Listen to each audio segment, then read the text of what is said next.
So we just finished free fall where we dropped objects, right? Your basic 1D kinematics. We had that drop lab on day 1, I believe.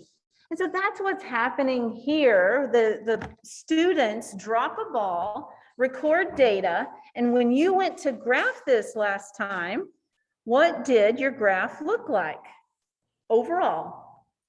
It curved up, right? So you had some kind of parabolic curve. Now I was sloppy on that because this is just to show us what kind of relationship that drop height and time have.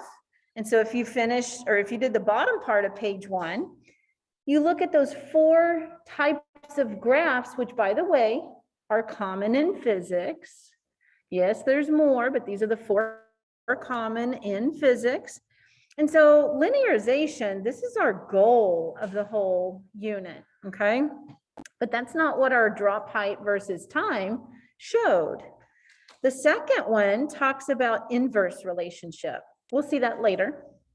Right here, under the, yeah.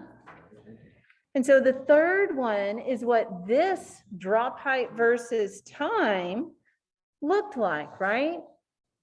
And so over on the left-hand side, the claim, if y'all remember claim, evidence, reason, that philosophy of, justifying your statements, the drop height, or just height is fine, is proportional to the square. Don't worry, square roots are coming, inverse is coming, right? But here, drop height is proportional to the square of the time. And so to get a linear graph, well, height doesn't just vary with time. And I want to show you a strategy to figure this out. If you notice in your raw data, the height has a couple of times or a couple of trials that show a double in height. If this was already directly proportional when height doubles, what should your time do? It should double as well, does it? No, you see an increase, but it doesn't quite double. And so that tells us it's not going to be that direct proportional relationship based on raw data, okay? And so this little bit down here, it may be kind of hard to see what's under their circles. AP did the circles, I didn't. And so they have H and then this Greek symbol, T squared. Anyone know what that Greek symbol is? Fishy, yeah, but what's the Greek symbol? It's okay. By the way, you don't have to know Greek for this class. We use a lot of Greek symbols in physics. And if you, we've seen pi already, I think, right? We'll see pi today in this packet. But if you look on the formula chart, the listing of all the variables and what they mean, you see towards the bottom, there's like 6 or 7 common Greek symbols. Oh, theta, we've already dealt with theta.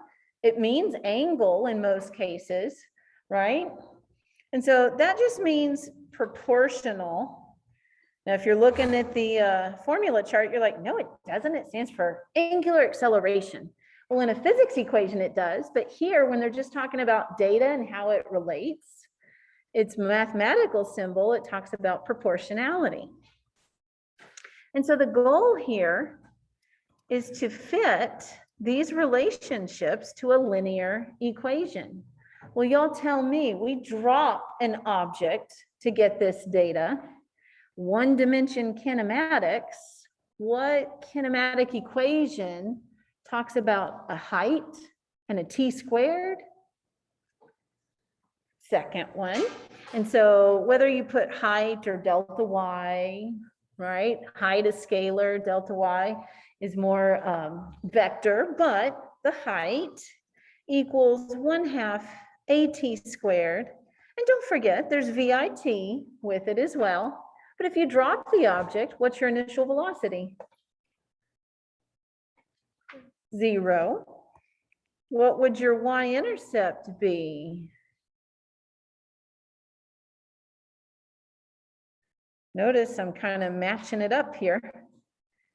If VIT zeroes out, what would your y-intercept be of this linear graph?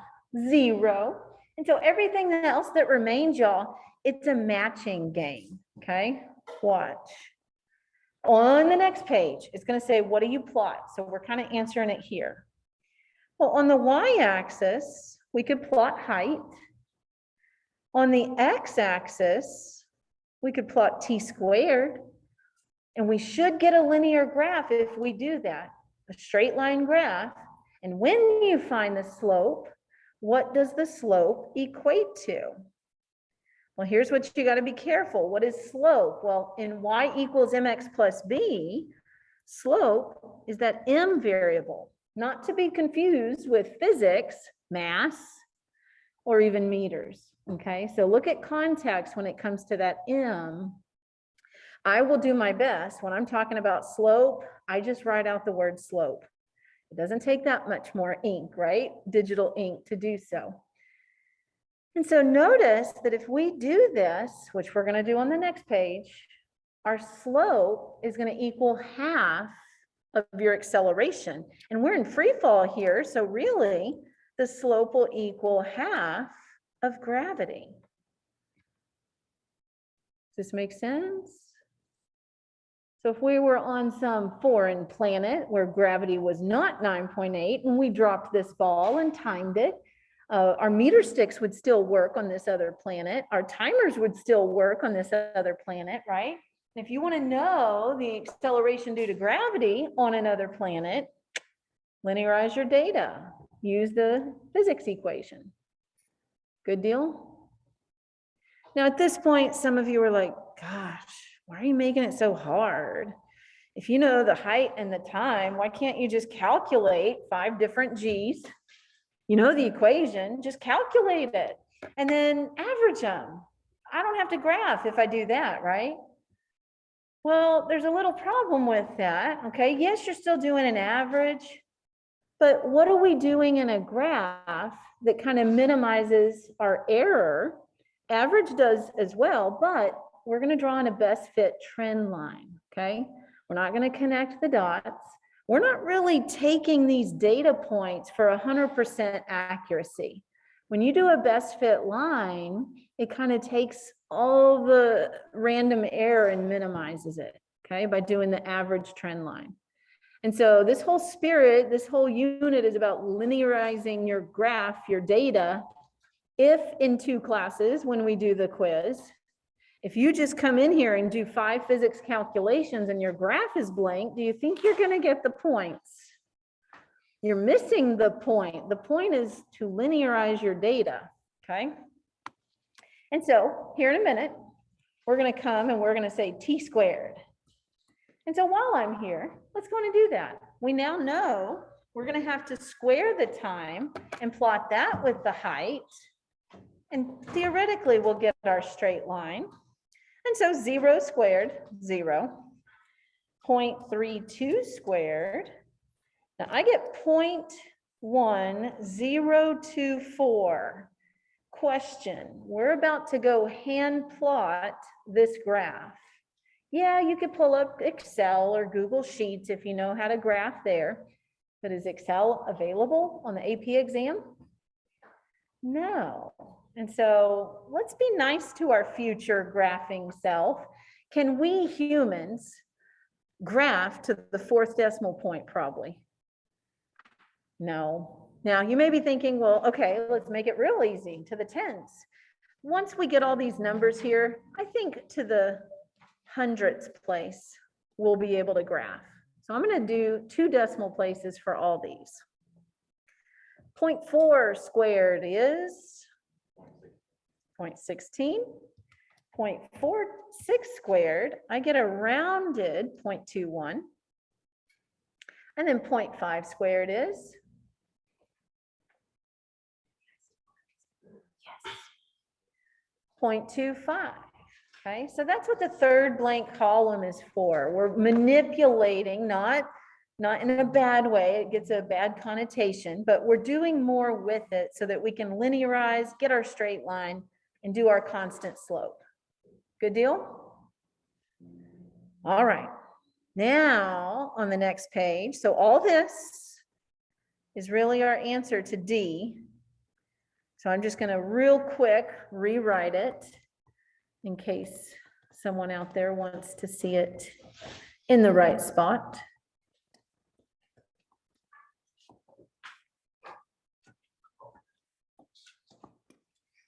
And I like to highlight to show what lines up. And at this point, again, that equation within an equation, that M is our slope, and it's going to equal half G. And so later, after we do the graph, we're going to solve for G. That's your final answer. And so solve that equation for G. It's 2 times whatever you get for your slope. And then part E gives us a blank graph. And so notice the axes are not labeled, they're not scaled. We're going to do that. Okay. Now, some of these problems that we do today, the numbers and scaling may be crazy, and you're like, man, do I have to do that on the AP exam? They usually stay with nice numbers. Okay. When they give you data, when you have to do slope, it's usually nice numbers. Okay. So it's not going to be 14.36. Maybe you square 15. Okay. And so we already got our data. And so we're going to keep height on the y-axis, include units. That's a great scientific practice. And our greatest height, oh, I've already forgot. It's a lot of scrolling today. Apologies. 1.25 is your biggest height. Now, FYI, when scaling, your biggest height doesn't necessarily have to go at the top. It's look what's available. Now, the numbers are nice here. And so it does turn out that these 5 darker lines are divisible with 1.25. And so I am going to use the maximum there at the top, 0 at the minimum. And I know that sometimes we see graphs with a broken axis. That's not the norm in physics. I've seen it occasionally, but the norm is go with 0, 0, because when you have a y-intercept, sometimes it means something, okay? And so don't ignore it. And so if I have 5 darker lines to equate to 1.25, then I'm going to make each one 0.25 increments.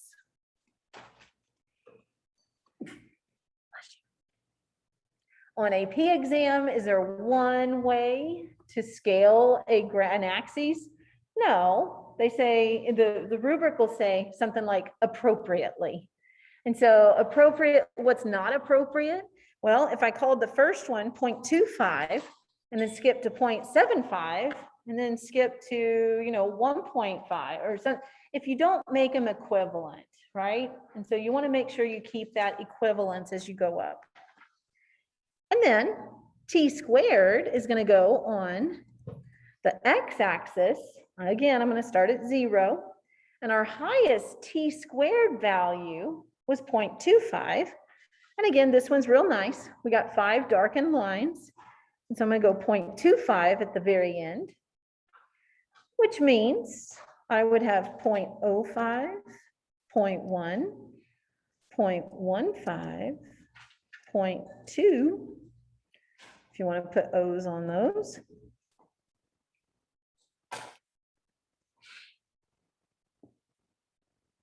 And now it's time to plot. Now, if I go too slow for you, just go to town, start plotting, get your best fit line, all that good stuff. And so our first one, 0, 0, I can remember that one. Our biggest one was the 1.25 and 0.25, so there's those. And then also, here's a suggestion. Now that we've squared time, kind of ignore that middle column. And I only put a slash through it because sometimes, myself included, I'm scrolling, I'm going so quick, I accidentally get the first 2 columns instead of the first and last, right? And so that's my way of saying self. I don't need this column anymore. It's done. Use the first and last. But you don't want to mix up your t and t squared. your graph will not be linear. It'll look weird. And then I'll say reevaluate. Okay, so I'm gonna go plot the first and last, the 0, 0, and then 0.25. And then I'm just gonna go back up and get the others. We're just plotting here. So then 0.5 and 0.1. 0.5 on the height, 0.1 on t². And my dots, don't make them too small, where it's like, ooh, is that a random point or is that a dot? Don't make them too big, right? So Goldilocks, Goldilocks. Goldilocks is the secret to life, you know?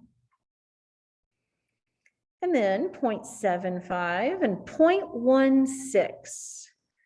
So let's evaluate 0.16.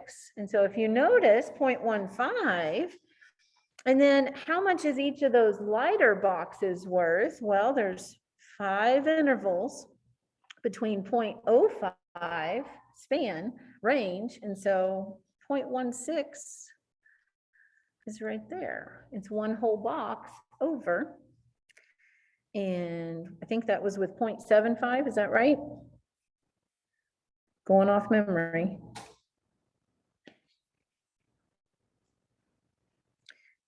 And the next one, 1 and 0.21. And so again, slide over from 0.2. And I think I said it was 1.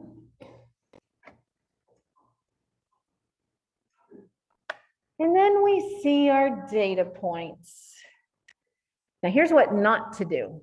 At this point, I don't know what graphs you've done in the past, but here's what you do not do. Ever, ever, ever, ever, ever. Do not play connect the dots.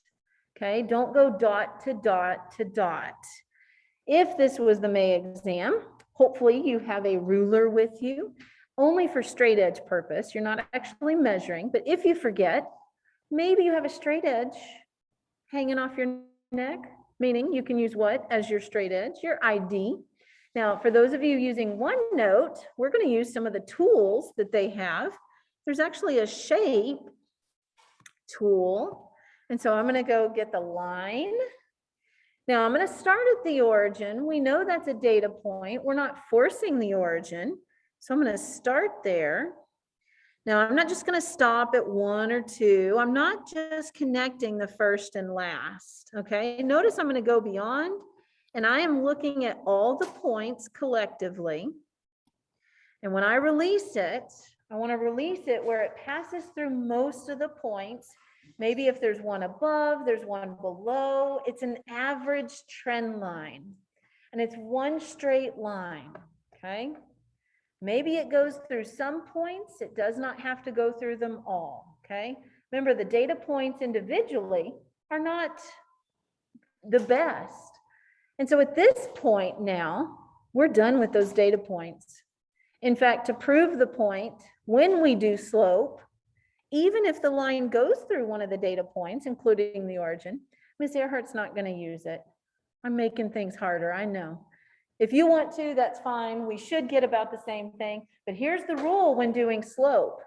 It's the slope of your line. It's not the slope of your data points. And so don't go back to the table and start doing, subtract data point 4 and 2. Don't do slope of data points. It's slope of the line. And so I'm going to find some points on the line that have a nice reading where they fit on that nice crisscross. And so the rule that AP follows, you don't want to do, so I've got a red circle there at 0.25 and 0.05. I'm not going to do that one in the origin. That's a small slope window, right? They want to see you use at least half of the best fit line. And so I'm going to look on the other end. Do I have a nice crisscross? No. Do I have one that's maybe nicely in the middle? Because we can estimate to the middle of a box, right? And so maybe right there. That's a middle-ish point, right? It would line up with right there. And so we'll get that value in a second. And so with these two lines, I'm going to draw a slope triangle. And some of you are like, oh, but it's messing up the pretty picture. In physics, graphs are not, I mean, hopefully they're a pretty picture, but it's more than that. We're going to have working graphs. Showing the slope triangle is actually a way that you're telling the grader, hey, look, I'm going to do rise, I'm going to do run, right? Now, if you don't want to write numbers on top of the grid line, so we can come over here. Delta Y, change in Y values. So Y2 is the one later. And so that's the dash line, the midpoint that I estimated. So what would that be? Well, let's see. On that scale, each one is going to be 0.05. And so maybe we get 0.8, 0.85, 0.9, 0.95. So it's halfway between 0.95 and 1. What would that number be? 0.975. And so 0.975 is halfway between those two intervals. And you're like, see, Miss Earhart, I told you you should have done the origin. We'll survive. And then Y1, well, that one is a nice one, 0.25. And so what is, and be careful here, we got different number of decimal places. What is 0.975 minus 0.25? 0.725 is our rise. Now let's do the run. The run looks like I have 0.2 and then minus 0.05. So my run is 0.15. And we're actually doing this is answering part F that says use your best fit line, determine the acceleration due to gravity, hint, carefully calculate the slope. And so I'm going to put the rest of my work down here. So the slope is going to be that 0.725 rise over the run, 0.15. And again, your 2 points that you chose may be slightly different, rise and run, but we should get about the same slope. I get 4.83 repeating. Wait a second, that's not 9.8. You must have done something majorly wrong, right? No. If we go back up to part D, what did we say the slope would equal? It would equal half G. And so G is going to be 2 times 4.83, which would be 9.67 if we round, equals G. And you're like, wait, that's still not 9.8. What did you do wrong? Okay. On all these, again, we're not Excel. We want to be close, but you're probably never going to be perfect. Okay. Now, then begs to question, well, how far off is too far off? If you want to do percent error or such, you could. I mean, if you got 9.2, I'd say something went wrong, right? Maybe even recheck. Did you finger slip? Did you enter it incorrectly? Did we put in, 0.527 instead of 725? So, as you work them and you see, oh, I'm a little off from the right answer, just evaluate, you got your straight line. So was it reading the points? And yes, there'd probably be less chance of error if I actually use the origin, but on purpose, I don't. Good deal? What'd y'all get? A little something different, but still close to 9.8? Hopefully. And so that's it. There you go. Questions on the process?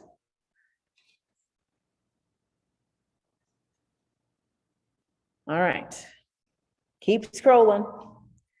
Let's go back to chemistry. Bless you. Chemistry, this is physics. What are you doing with chemistry? And so moral of the story, you're going to see equations that maybe you haven't seen before. And some of these equations, y'all, Pivner, if you go on to take AP Physics 2, they do fluids. Gas is a fluid. So in a way they do gases still. They used to do Pivner. I don't know if it still is in there or not. But anyway, if you take a look at your formula chart, there's all those physics formulas in your future, okay? And so those are the equation is just the model of the relationships, okay? You don't have to remember all the gas laws in order to answer this question, okay? You were given the task of trying to determine the number of moles of an ideal gas that your professor gives you. You conduct an experiment at a constant 273 K. Who remembers what 273 K is? It's Kelvin. What is that a unit of? Temperature. So that's our temperature. And so it's a constant temperature. The only variable that you are allowed to adjust is the volume. You adjust the volume. And if you notice, volume is not going to be constant. In the data table, it shows we have increasing volume. If you control it, then if we can, try to put it on what axis? What axis do we put the independent variable on? The one we control. The X. So, you know, I didn't mention it on drop height and T squared, but that one we didn't control time. You might have wanted to put T squared on the Y axis, and that would have been okay. It's just your slope, your inverse slope would equal 1/2 G, okay? And so it's not an absolute must. You do it if you can. It's kind of how I look at it. And as we vary the volume, the pressure changes. And so that would be what kind of variable if it changes because of what we do? On the y-axis, dependent variable. So if we can make it happen this way, then great. And you're such an amazing student that you even remember the gas constant R, and no, you don't have to memorize these numbers, okay? Don't lose sleep over, oh my gosh, I got to learn Pivnert again. Pivnert, PV equals nRT. No, you don't have to relearn gas laws before the linearization quiz. Focus on the data, focus on the relationships, focus on y equals mx plus b, okay? That's the spirit of it. And they give us the working equation, PV equals nRT. Hopefully you see that and you're like, oh yeah. And then they tell us what all the variables stand for. And so pressure, we already know that's going on the y-axis. Volume, we said we're going to try and put it on the x-axis. Mole is what we're trying to solve for. Now answer me this. In our cylinder, which should be closed if it's an ideal gas situation, the number of moles, isn't that going to be constant? My cylinder, hopefully there's no holes in it. Ideal gas, constant. And what did they tell us about the temperature? Constant. We've got 3 constants here. So a preview here. When we get a linear graph, what's constant about it? The slope. I want to group these 3 things. It's somewhere in the slope placeholder. To do that, to figure it out, A, determine what quantity should be graphed to yield a straight line with a slope that could be used to determine N. Now, if we plotted the data as is, would we get a straight line? Well, let's just look at the data. As volume increases, what happens to your pressure? It decreases. So if you were to do that, wouldn't our graph turn something like this? So it's an inverse proportion, right? Inverse. And so we got to do something. We got to manipulate one of those data columns in order to get something else. And so here's how we can figure it out. PV equals nRT. Well, I can't have my X and Y values multiplied by each other, right? And so we wanted to put pressure on the Y-axis. Let's see if we can make that work. What if we divide both sides by V? Now pressure's alone. We could do a Y equals, right? But then it kind of gets hard with MX. Wait a second. So plus B, does Pivnert have a plus or minus anything? So with ideal gas law, what should your Y-intercept be? 0. It's plus 0. So our graph, even though I don't have data points, I have a justification why it should go through 0, 0. Because my mathematical model, PV equals nRT, there's no plus or minus anything. But it's kind of hard to see maybe nRT over V, what's going to be plotted, right? So let me ask you this. Let me rewrite it a little bit. P equals, my constants are nRT. All those are constants. So I would say one strategy is group all your constants together. And then what can we multiply by all those constants and get the same thing?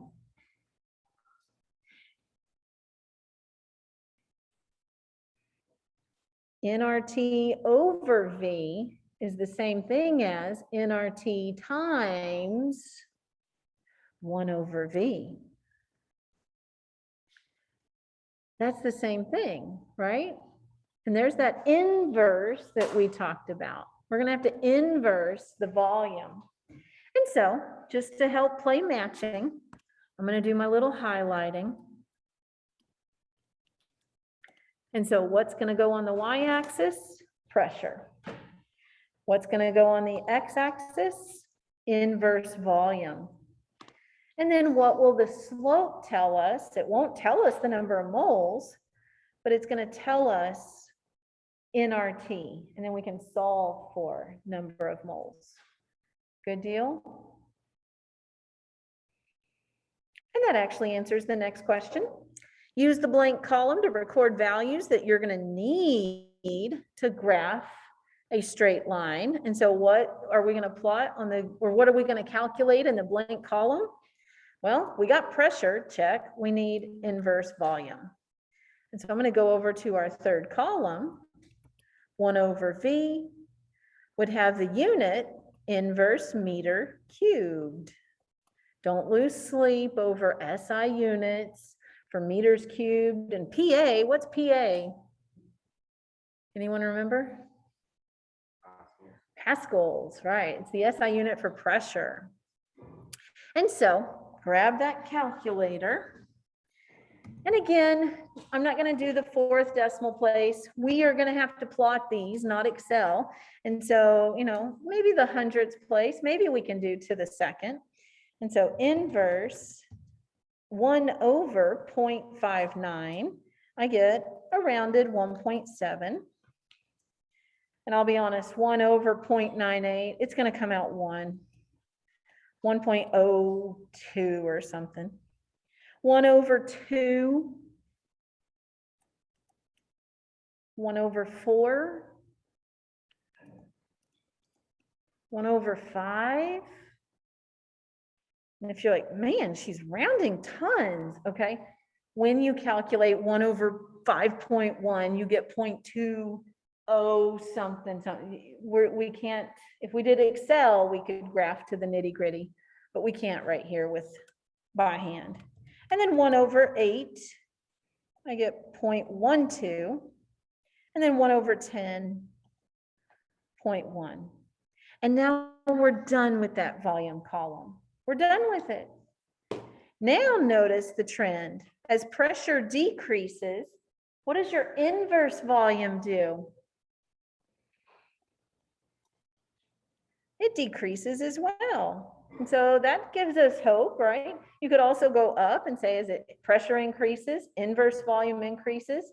This sounds like it's going to be closer to the linear fit. Yes? Okay.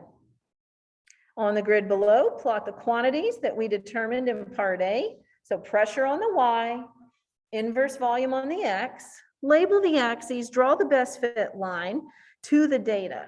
And then we're going to use the graph to determine the number of moles. And using the graph, that's the name of the game is slope.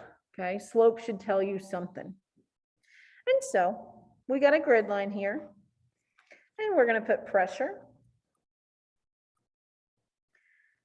And then on the Y, and then inverse volume on the X. Now here's where the numbers aren't going to be as nice as they were before. Okay, so again, AP on the May exam tends to keep with nice numbers, so it doesn't freak you out or cause you to, get nitty gritty if you don't have to be. But here, our greatest pressure is 8. I am not going to come over here to the top and say 8. Don't write this down, but let me just show you. That would mean like here in the middle is 4, and then gosh, the middle, we're dealing with a lot of in-betweens, right? So let's pick a scale that's more user-friendly. I still have 5 dark lines. So what if we go with 10? Isn't 8 most of the way? Again, you want to use about 70% of the spacing. So 80% of the y-axis is going to get used, right? And then we bring it on down to 0. Now we'll have to go in between for numbers like 1 and then 3, 5, right? But it should be easier than the former. Inverse volume. Biggest number is 1.7, which is almost 2. Not that I'm going to plot 2. But just trying to get this spacing down, I want to use most of the space, but I don't want to use so much that it goes off, right? And so what if, still kind of thinking of the multiples of 5, what if I do 2.0? And I'm going to be honest, why didn't I put 2.0 at the other? Let me show you what that turns out to be. If you go, well, 2.5 here, I'm sorry, 2.0, I'm going to end up changing this. So don't do this. It actually turns out you'd have to do 0.4, 0.8, 1.2, 1.6. And I did that second period, and I proceeded, and very quickly when I started plotting, #regret. Okay, it just got a little unnecessary. So I'm going to go with 2.0 right here. So 1.7 is still going to be a good chunk of the x-axis. So again, moral of the story, we want to use 70% of the available space. Not too big, not too small, right? And this one works out nice, okay? Just FYI. And plus, given a little room, we could extrapolate some data. Sometimes they'll ask questions on data that's actually not within the data you've collected. Maybe the equipment limited us and we couldn't go beyond 8 pascals. And so with the graph, you could extrapolate, well, what would your inverse volume be? What would the volume be if I had a pressure of 10? I can't actually measure it, but we know the trend. And so extrapolation of data is another thing with graphs. Is everybody good with our scale? Now we plot. Now we get our numbers, 8 pascals and 1.7. So 8's nice. We already identified 1.7. And again, the dot, not too big, not too small. You don't want it to be a random dot. You don't want it to be too big because then you don't get the best fit line. And I'm just going to keep plotting 4 and 1.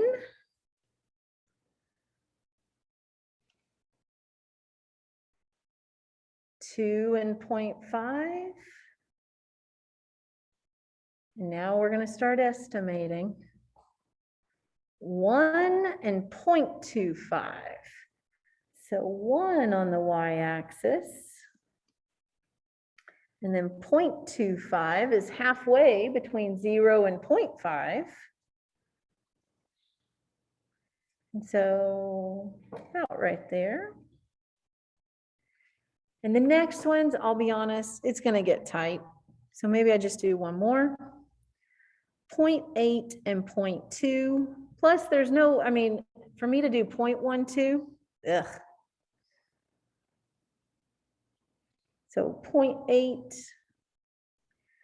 you got to break up at 0 to 0.1 or to 1.0. And then 0.2 would be right there. Maybe we can squeeze that last one in. So I'm going to skip the 0.5 and 0.12, 0.4 and 0.1. 0.1 is kind of nice. 0.4, notice, would be the worth of each small box on the y-axis. And that other data point would be somewhere between those two. Okay. So now what? We've got our data points drawn. Now, do we play connect the dots? Never. We're going to get our straight edge. So either a ruler in person, your ID in person, or here with OneNote, I'm going to kind of, somewhat cheat, but somewhat be smart and use that line tool. Okay. And so, do we include 0, 0? Don't force it. Have a reason, justify. We already addressed earlier that PV equals nRT did not have plus or minus anything. So we shouldn't have a y-intercept. And look at your trend line. Your dots are all pointing at the origin, right? And so you got to have a reason. Don't randomly go, good luck on it. Don't randomly go through the origin without thinking about it. But yeah, this one looks like it's going to. So I'm going to start there. Oh no, hold on. There we go. And I'm not going to let go until I like what I see. Now right here is actually looks like a really good best fit, but then it leaves that last one out, right? You don't want to totally ignore it. I'm not going to assume that they made a mistake on that last one. If this was your data, I'd say, ooh, go redo that last data point. Have a reason, right? For either crossing it out or go take better measurements. And so I lifted my line up a little, but most points lied with the original best fit line that I had. I just lifted it up, okay? So you want your best fit. And this is where you're probably going to get the most variance, okay? If you don't have the best fit, it's going to throw your slope off a little bit. Everybody good? Data points, done. Miss Earhart on purpose is not going to use the origin, is not going to use the data points. I'm going to go find some other points on the line that I can do the slope of. And I see a nice one right off the bat, right there at the end. So here I'm going beyond my data, and I could have taken my line even further, but that one looks like it crosses through nicely. If you didn't take yours this far, find another point on your line that has a nice reading. And then again, you want your slope triangle to be about half or more. I'm not going to use the origin. Man, I don't have many cross areas. But I said I won't do it, so I'm not gonna.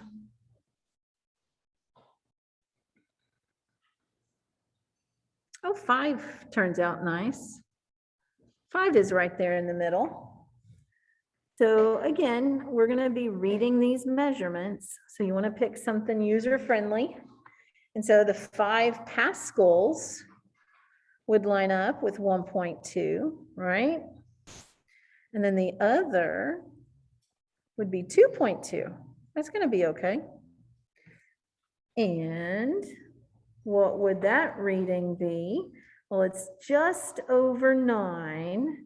And so is it 9.1? Well, if you actually look at those half blocks, they would be 0.2. And so it would be 9.2 for the reading. And so I'm going to go in and draw my slope triangle. Show the grader what we're doing. And so my delta y would be that 9.2 minus 5. And so we get 4.2. The run, 2.2 minus 1.2, 1. Now, I really didn't do that on purpose, but yay when it happens. And so I'm going to use these numbers. The slope would equal 4.2 over 1, or 4.2. Now, that's not my answer. That's not the number of moles. So what is that equal to? It's equal to all the constants that I had as a placeholder. And so when I scroll back up, it's equal to nRT. Well, we're trying to solve for the number of moles, they said, right? Determine the number of moles. And they gave me what R is and what T is. And so I'd have 4.2 equals N times that 8.314 value times 273. And I would recommend multiplying these before you divide. But if you divide first, you would have to really watch out how you put it in the calculator. It's the product. Depending on what calculator you use, if you say 4.2 divided by 8.314 and then times, it may do the division first and then multiply. I can't remember which calculators do it, but definitely practice with so that you know. I would just use parentheses to be on the safe side. Are y'all paying attention? Quiz in 2 classes.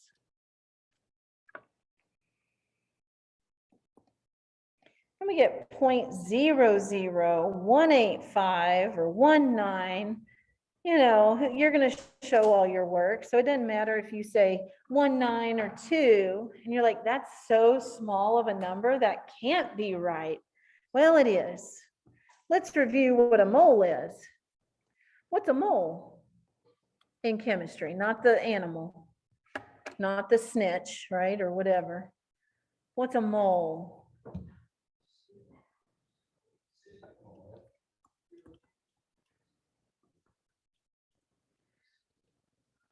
Right, and it's atoms, molecules, particles, that's equal to 1 mole. So 1 mole has tons. And so you could then do stoichiometry or whatever you want, right?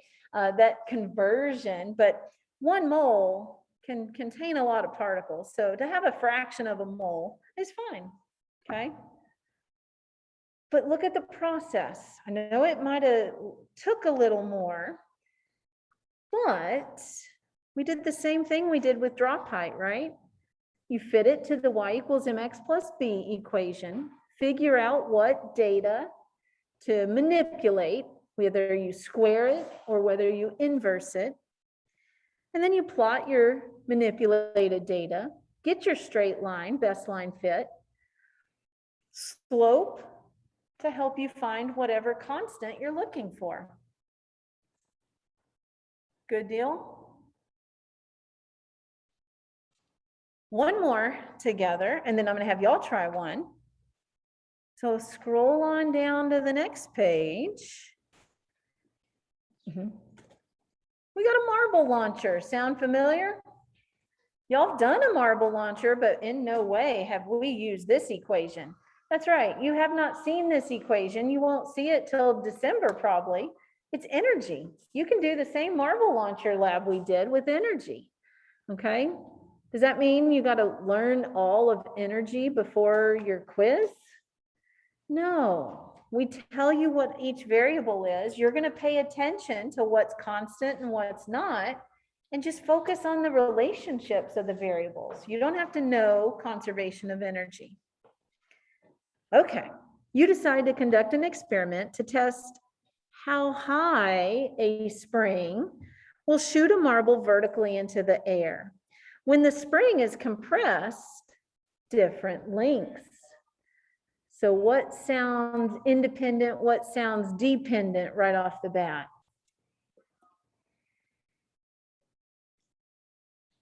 Are you controlling the height that the marble goes, or are you controlling how much the spring is compressed? Spring is compressed. And again, this isn't the requirement, but if you can figure out what's being controlled, independent x-axis, dependent y-axis. I mean, like I said, I try to make it fit if I can. And then they flat out tell you the height is dependent on the following equation. mgh, which is potential energy, by the way, equals 1/2 kx squared. Hey, that's also potential energy, a different kind. Don't worry about that. And then they tell us what all the variables are. Mass of the ball, they actually tell you later on, is one number. And so here's what you need to know. That one number for the mass, constant. We got gravity, constant. The height, we already said that's not constant. It's going to change. K, spring constant. I've heard 3 constants, right? 3 constant variables. And then X, the distance that it's compressed, that's what we said was independent. And you can see the data down below, what's changing. Well, the distance that the spring is compressed, and then the height. Now, if you look at it, as you compress it more, it goes higher up, right? Maybe it's already linear. And here's your quick check. When your compression doubles, does your height? Because if that's true, then you don't have to manipulate anything. And so let's find a double. When your compression doubles, does the height double? No. It increases a lot, but it's not a double-double. So we can't just plot this and get a straight line, okay? And so to figure out what to do, and that's what the questions below say, they say, what are you going to plot to get a straight line? What does the slope represent? Well, let's start with the main equation. And so we know we want h on the y, and then it turns out the math x and the physics x squared are the same, okay? So y on one side, x on the other, all the other variables were constant, right? Mass was constant, g was constant, the number 1/2 is constant, and k said it was a constant.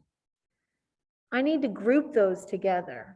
And so if I want y equals mx plus b, wait a second. Does the physics model equation, does it have plus or minus anything anywhere? No. So what's going to be our y-intercept here? 0. And think about the marble launcher lab that we did. If you don't compress the spring, does the marble go to any height? No. So it makes sense, physics. It makes sense with our equation. We've thought about it. It's not a random 0, 0. It's a justified 0, 0. And so to get h by itself, so that it's h equals, we got to divide both sides by mg, right? So divide both sides by mg.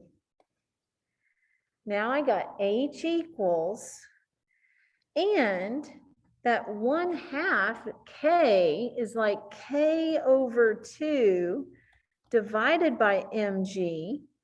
What's going to happen if I look at it as mg over 1 multiplied by the reciprocal? Doesn't that become k over 2mg?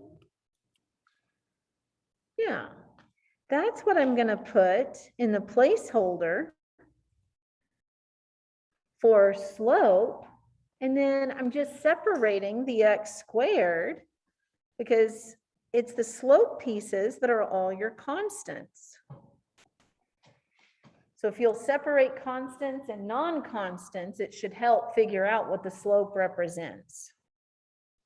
And again, I like to color coordinate it. So what are we going to plot to get a straight line? We're going to plot height on the y-axis. We're going to plot x squared, which they said was the compression length.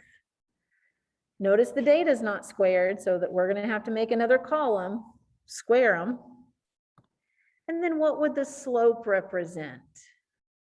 It's going to represent that k over 2mg. So it's an equation within an equation. Okay. Okay. So we come down. What two quantities? We said it's going to be h versus x squared. What does the slope represent? And so I notice I've got m in the math equation, m in the physics equation. So I'm going to write out slope equals k over 2mg product. It says graph your quantities in Excel. We're not going to do that just because we won't have Excel in May. But notice this page didn't have any graph paper. Okay. So I'm going to show y'all. I do have one in this OneNote packet, and OneNote views these pages as images. And so hold on. Watch what we can do, OneNote people. Paper people, I'm sorry, I forgot to copy graph paper. I'll have one for you next time. So, you know, notebook paper, do your best, or just trust what we're doing. But there's an image of some graph paper there. Now we'll need it for another page too. And so I'm going to say Control C or right click copy. And then I can come back up here side by side and say paste. And we got a graph paper ready to use. Now it's a whole page. We don't really need the whole page, but I just want to take up most of it, right? So half or more. AP is never going to give you a whole page of graph. They usually do a section. And so we're going to put, we said H on the y-axis. It's going to be in meters. And then x squared, which would be meters squared, on the x-axis. Now, by the way, x squared is not going on the x-axis because they're both x. Don't start thinking x always goes on the x-axis. It's a math x and a physics x. It just worked out that was the variable that we had said was independent variable. Okay, well, we know the heights and we know x, but we don't know x squared. And so let's take a second and go square all those numbers. And we may not even need a calculator. What's 0.05 squared? 0.0, two zeros, right? 0.0025. And I'm gonna be honest, I'm not gonna be able to plot that. Only human. So if you go to Excel, you can. 0.1 squared turns out to be 0.01, 0.2, 0.3. Y'all get the gist now, right? And now we're done with X column. I do that for myself too. And so now we can see our greatest x squared value is that 0.25. Our smallest is basically 0, right? And so 0.25, now unfortunately, I guess we should have copied over one of the other grid lines, but this one doesn't have the dark one. So I'm going to come in here and just count by fives. Fives are my favorite way to graph, I'll be honest. And so 1, 2, 3, 4, 5. 1, 2, 3, 4, 5.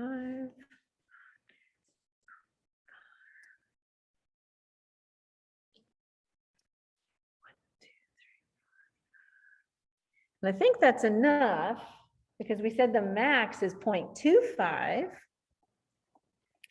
So I can do in segments of 0.05.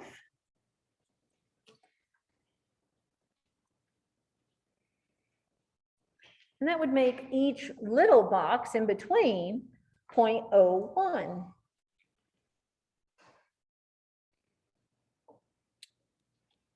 And then height, we got to go get our max value for the height. And I think it's 21.9. We're going to call that 22. And notice this y-axis has a lot there. So I'm kind of doing every one box is 1 meter, but I'm just going to count by fives again. You don't have to label each individual one. 5 meters.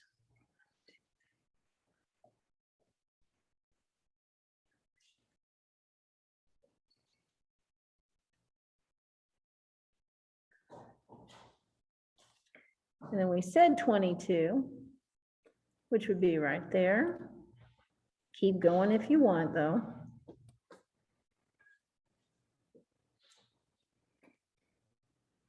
Everyone good with the scale?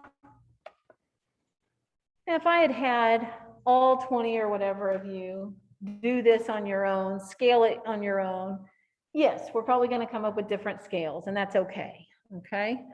This is just what I'm choosing to do today. All right, let's plot some data. I'm going to start at the bottom, 0.25 on the x-axis and 22. And so 0.25, follow it up. I think that one lines up.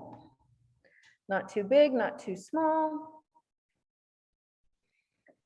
And just start plotting 0.16 and 14. So 16 and 14.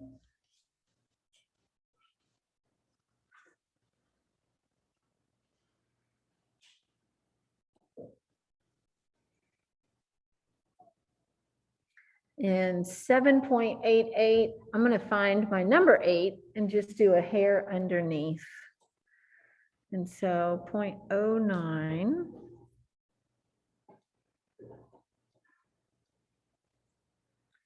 And there's 8. So just a hair underneath. Oops.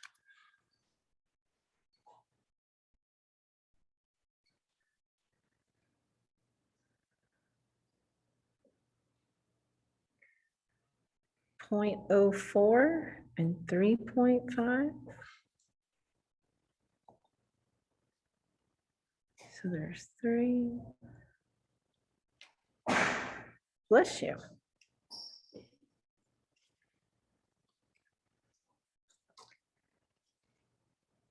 And then the last one, because I told you I'm not even going to bother with 0025, 0.01 and 0.9. 0.01. And then 0.9, so 1 is right here. It'd be just under.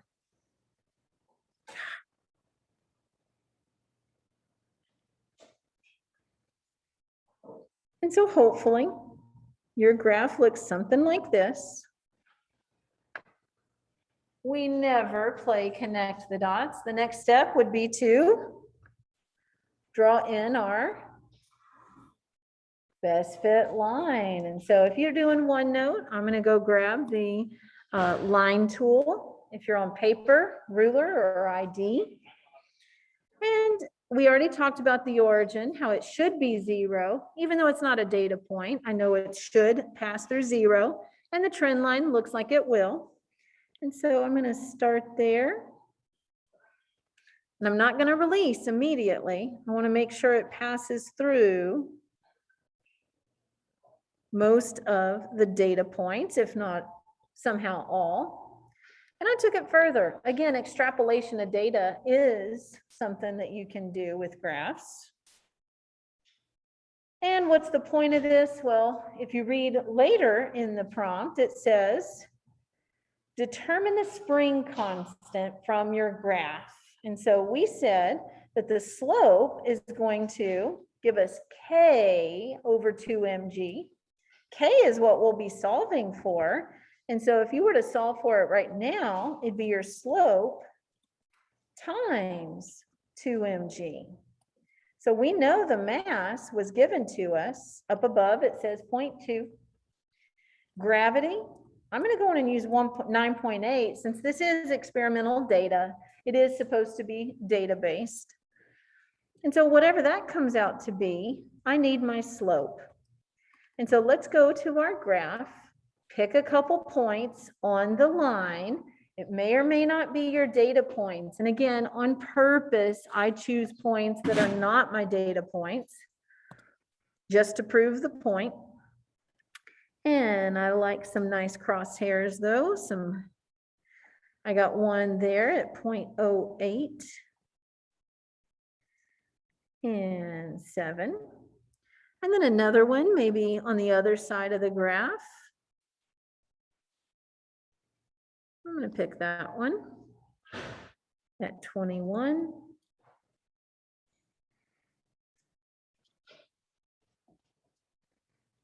And again, you'll pick 2 different points more than likely, and that's fine. We should all get about the same slope. Rise and run. So our rise, y2 minus y1, I got 21 minus 7, 14. My run, 0.24 minus 0.08 gives us 0.16. And then I'm going to take those numbers over to my workspace. And the slope is going to be that 14 over 0.16. I'm going to double check those numbers. Yep. And so whatever we get when we divide and multiply all that out, and so 14 over 0.16, my slope comes out to be about 87.5. Earlier, I got 86. So even with same person, a little bit of variance, you know, but it's about the same. So hopefully your slope came out to be around 87, yes?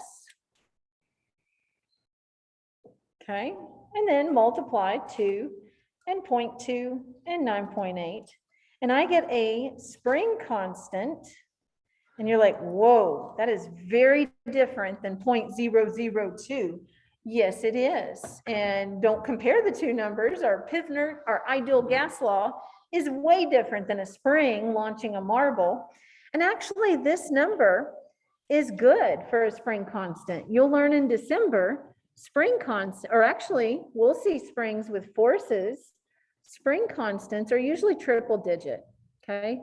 So this is a good one. I just can't walk away without putting a unit on it, newtons per meter, just so I feel complete.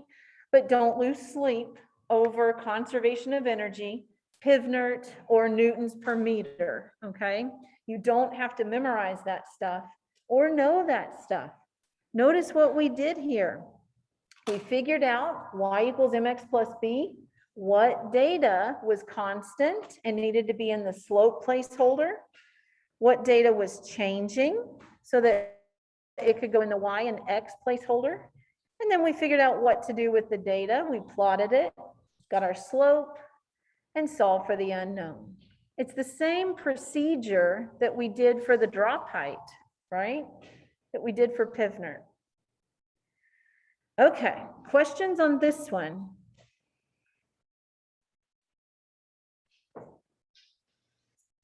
All right. Don't worry about the next one or the next 2. We're going to do those next class, but keep scrolling till you see linearization independent practice and see if y'all can try this page. It's an easy equation. Hey, we've seen F equals ma before, right? Forces, it's coming. But it may not really stand out what to graph, okay? And so this one, read through it, look at your data here. Notice there's a 3rd column. You're gonna have to do something because if you were to plot this acceleration that's decreasing while mass is increasing, wait a second, that's not gonna be linear, right? That sounds like the Pivnert. These have an inverse relationship. Okay. So small group, this page, just go as far as you can. I'm going to walk around and answer questions if you got it. If you don't finish this one today, don't worry. We're going to do 2 more together next class, and then you'll have time to do this one. Plus there's 1 more. All right. Okay.